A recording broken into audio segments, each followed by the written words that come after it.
नमस्कार। आप सभी का बहुत बहुत स्वागत है एक बार फिर से आपके अपने YouTube चैनल एमपी रोजगार इन्फो में। मेरा नाम है अरुण लोधी। आज की इस महत्वपूर्ण वीडियो में हम बात करने वाले हैं आंगनवाड़ी भर्ती कार्यकर्ता और सहायिका के न्यू अपडेट के विषय में। जो आपके कुछ सवाल हैं कि रिजल्ट और मेरिट सूची कब आने वाली है, डेट बताइए। दूसरा सवाल यह है कि मेरिट सूची किस आधार पर बनेगी और कौन मेरिट सूची बनाएगा, कितने परसेंट वालों का चयन इसमें होने वाला है और हमारा फॉर्म रिजेक्ट हुआ या नहीं हुआ यह हम कैसे चेक करें, इसको लेकर के आप सभी ने जानना चाहा है। तो पूरा वीडियो अंत तक जरूर देखिएगा, सही और सटीक जानकारी आपको यहां पे मिलने वाली है। साथियों, अगर आप नई नई सरकारी भर्ती योजनाओं की जानकारी पाना चाहते हैं तो आप हमसे जुड़ सकते हैं, एमपी रोजगार इन्फो परिवार के पक्के सदस्य बन सकते हैं। तो दबा दीजिए सब्सक्राइब का बटन और बन जाइए एमपी रोजगार इन्फो परिवार के पक्के सदस्य। तो चलिए शुरू करते हैं। आप सभी ने अपना फॉर्म भर दिया है। बहुत सारी बहनों ने आंगनवाड़ी कार्यकर्ता का फॉर्म भरा होगा, कुछ ने सहायिका का फॉर्म भरा होगा अपने अपने गांव में भर्ती के आधार पर। आवेदन फॉर्म की अंतिम तिथि थी 4 जुलाई। आपने संशोधन 7 जुलाई तक कर दिया है। अब यही इंतजार है कि भैया फाइनल लिस्ट मेरिट सूची कब आने वाली है। तो आपकी जो मेरिट सूची है वो जुलाई के अंतिम सप्ताह या अगस्त के पहले सप्ताह में आ जाएगी, ये बिल्कुल निश्चित आप मान करके चलिए। और ये मेरिट सूची जब आएगी तो आप वेबसाइट पे भी देख सकते हो, चयन पोर्टल पे भी देख सकते हो। ये सूची आपके पंचायत जो कार्यालय है वहां पे भी चस्पा की जाएगी और आपको किसी भी प्रकार की कोई समस्या होने वाली नहीं है। मेरिट सूची जब आएगी तो हम आपको अपडेट कर देंगे। अब सबसे बड़ी बात यह आती है कि मेरिट सूची कैसे बनेगी और कौन बनाएगा और कितने परसेंट वालों का चयन होने वाला है।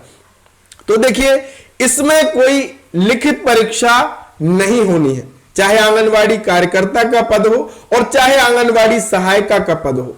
दोनों में आपके कक्षा 12वीं के अंकों के प्रतिशत के हिसाब से ग्रेजुएशन के 10 नंबर, बीपीएल के 5 नंबर, एसटी एससी के 5 नंबर, इस तरीके से मिलाकर के आपकी मेरिट सूची बनेगी।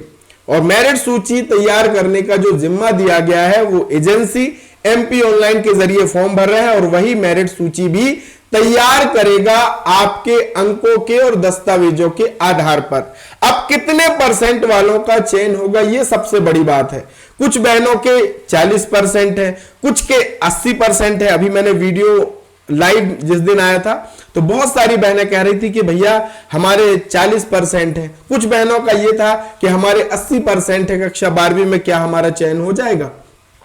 तो देखिए, केवल 12वीं के अंक तो बहुत महत्वपूर्ण है, वो निश्चित ही है, लेकिन अगर आपके 12वीं में 60% है, आपने ग्रेजुएशन नहीं किया, तो अगर किसी के 50% और उसने ग्रेजुएशन करा है तो ग्रेजुएशन के 10 नंबर मिल जाएंगे। अगर उसके पास बीपीएल है तो बीपीएल के भी 5 नंबर मिल जाएंगे। अगर वो एसटी एससी समुदाय से है, कैटेगरी से आती है, 5 नंबर और मिल जाएंगे। तो निश्चित ही बहुत सारी चीजें आपके चयन को प्रभावित करती हैं कि आपके 12वीं में कितने परसेंट है, आपका बीपीएल कार्ड है कि नहीं है, ग्रेजुएशन आपका है कि नहीं है और आप किस कैटेगरी से, क्योंकि एसटी एससी वालों को 5 नंबर सीधे सीधे मिल जाने वाले हैं।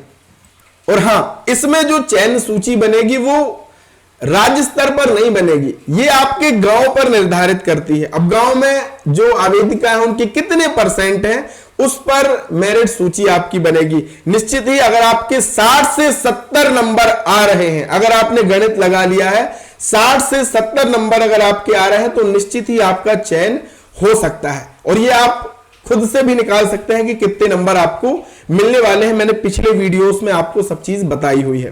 तो अगर 60 से 70 नंबर आ रहे हैं तो निश्चित ही आपका चयन इसमें हो सकता है। अब फॉर्म हमारा रिजेक्ट हुआ या नहीं हुआ कैसे हम चेक करें? तो देखिए, फॉर्म रिजेक्ट हुआ या नहीं हुआ अभी ये चेक नहीं होगा, जब अनंतिम सूची आएगी तब उसमें पता चलेगा। लेकिन फॉर्म रिजेक्ट क्यों होता है ये कारण आपको जानना जरूरी है। कई बार फोटो हम गलत अपलोड कर देते हैं त्रुटिवश, इसलिए रिजेक्ट होता है।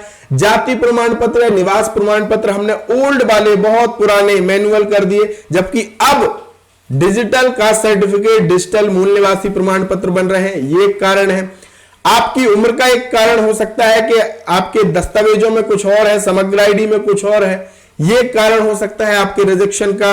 आपने गलत पंचायत या वार्ड ग्राम का चयन कर दिया, आपके गांव में भर्ती ही नहीं है और आपने दूसरे ग्राम से भर दिया, तो निश्चित ही आपका चयन उसमें नहीं हो पाएगा।